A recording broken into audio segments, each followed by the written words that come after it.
வணக்கம். இப்போ நம்ம சமீபத்தில் நம்முடைய யூடியூப் சேனலில் நீரின்றி அமையா உலகுன்னு சொல்கிறப்ப ஒரு புறநானூறு பாட்டை நான் சொல்லிட்டு விட்டுட்டேன். குடப்புலவியனார் அப்படிங்கிற பாண்டி நாட்டு புலவர் ஆரியப்படை கிடந்த நெடுஞ்செழிய மன்னனுக்கு பாடிய பாட்டு அப்படின்னு நான் சொல்லியிருந்தேன். முதுமொழி காஞ்சின்னு ஒரு துறை உண்டு. அது என்ன அப்படின்னா, நல்ல செய்திகளை அரசர்களுக்கு சொல்லுதல். இங்கே ஆரியப்படை கிடந்த நெடுஞ்செழியனாகிய அந்த மன்னனை பார்த்து, மன்னா, நீ பல்லாண்டு காலம் வாழ வேண்டும். 1, 10, 100, கோடி என்று அடுக்கிய அளவில் ஆண்டுகள் பல கழிந்தாலும் நீ பல்லாண்டு வாழ வேண்டும். மன்னா, உன்னுடைய வாழ்நாளை சொல்லிவிட்டேன். உன்னுடைய நகரம், இந்த பாண்டிமா நகரம் பெரிய எயிலை உடையது. எயில்னா என்ன?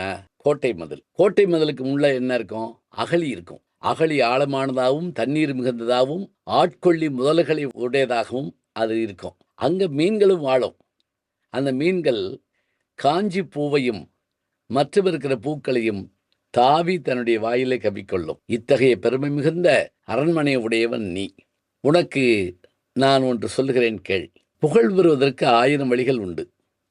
உதாரணமாக, நீ போரின் மூலம் புகழ் பெறுவாய், எனக்கு தெரியும். பிற மன்னர்களை வீழ்த்தி வெற்றி கண்டு நீ புகழ் பெறுவாய். நீ கொடை கொடுத்து புகழ் பெறுவாய். இதன் காரணமாக உன்னை போன்றோர்களுக்கு நம்முடைய இந்த பூவுலக வாழ்க்கை முடிந்த பிறகு மறு உலக வாழ்க்கையில் நிச்சயமாக நல்ல இடம் கிடைக்கும் என்ற ஒரு நம்பிக்கை உண்டு. இருந்தாலும் மன்னா, இந்த உடம்பு நீராலும் உணவாலும் ஆனது. உண்டி கொடுத்தோர் உயிர் கொடுத்தோரே. இந்த வார்த்தை இதில் தாங்க வருது. நம்ம எல்லாத்துலேயும் சொல்கிறோம். இந்த புறநானூற்று பாட்டில் இந்த புலவர் தான் பாடுறார். உணவு என்பது பூமியில் விளைவது. அது எப்படிப்பட்டது என்றால், நிலமும் நீரும். உணவெனப்படுவது நிலத்தொடு நீரே. சொல்லிட்டு, இப்படிப்பட்ட சூழல்ல இந்த பூமியில நாம் நீரை தேக்கி வைக்கிறதுங்கிறது முக்கியமான ஒன்று. அப்படி நீரை தேக்குகின்ற நீ, அதாவது உன்னுடைய செயல்களில் ஒன்றாக அதை எடுத்துக்கொள்ள வேண்டும்.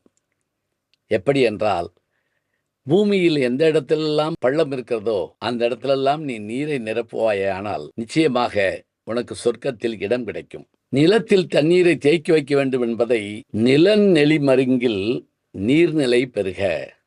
நீ அந்த மாதிரி பண்ணி வச்சிட்டேன்னா எங்கு நோக்கினும் நீர் இருக்குமே, ஆனால் இந்த உலகம் மிகச்சிறப்பாக செழிப்புறும்.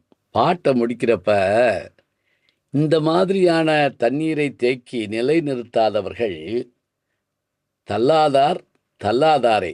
எனவே மன்னா, நீ என்ன செய்? உன்னை நிலைநிறுத்தி கொள்ள வேண்டுமென்றால் நீர்நிலைகளில் நீர் நிரம்புமாறு செய். அப்படி நீ செய்தால் உன்னுடைய வாழ்நாளுடைய எல்லை கூடுவதோடு மட்டுமில்லாமல் மறு உலகம் என்று ஒன்று இருந்தால் அதிலே உனக்கு இடம் உண்டு என்று இந்த புலவர் சொல்வதை கேட்கிற போது நமக்கு ஆச்சரியமாக இருக்கிறது. நீர் மேலாண்மை என்று இன்றைக்கு நாம் பேசுகின்றோம் என்றால், இந்த நீர் மேலாண்மையை 2000 ஆண்டுகளுக்கு முன்பாக ஆங்கிலேயர் வந்த பிறகுதான் அறிவு வந்தது. போர்ச்சுகீசியர்கள் வந்த பிறகுதான் புத்தி வந்தது. பிரெஞ்சுக்காரர்கள் தான் நமக்கு உண்ண சொல்லி கொடுத்தார்கள் என்றெல்லாம் இன்றைக்கு பரப்பி கொண்டிருக்கிறார்களே. அவர் படிப்பு கொடுத்தார், இவர் கல்வி கொடுத்தார் என்று சொல்லுகிறார்களே. இந்த நிலையை யோசித்து பாருங்கள். இந்த புலவர் எந்த பல்கலைக்கழகத்தில் சென்று படித்திருப்பார்?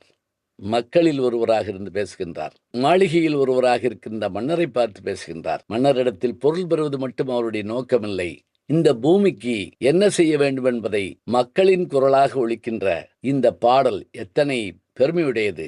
முழங்கு முன்னீர் முழுவதும் வளையி பறந்து பட்ட வியல் ஞாலம் தாளின் தந்து தம்புகள் நெறி ஒருதாமாகிய உறவோர் உம்பல் 1, 10 அடுக்கிய கோடி கடை இரி பெருமைக்காக நின் ஆயுள்தானே. நீரத்தாழ்ந்த குறுங்காஞ்சி பூ கதும் கிணவாளை நுண்ணாரல் பருவரால் குறு கெடிற்ற குண்டு அகழி வான் உட்கும் வடிநீல் மதில் மல்லல் மூதூர் வயவேந்தே.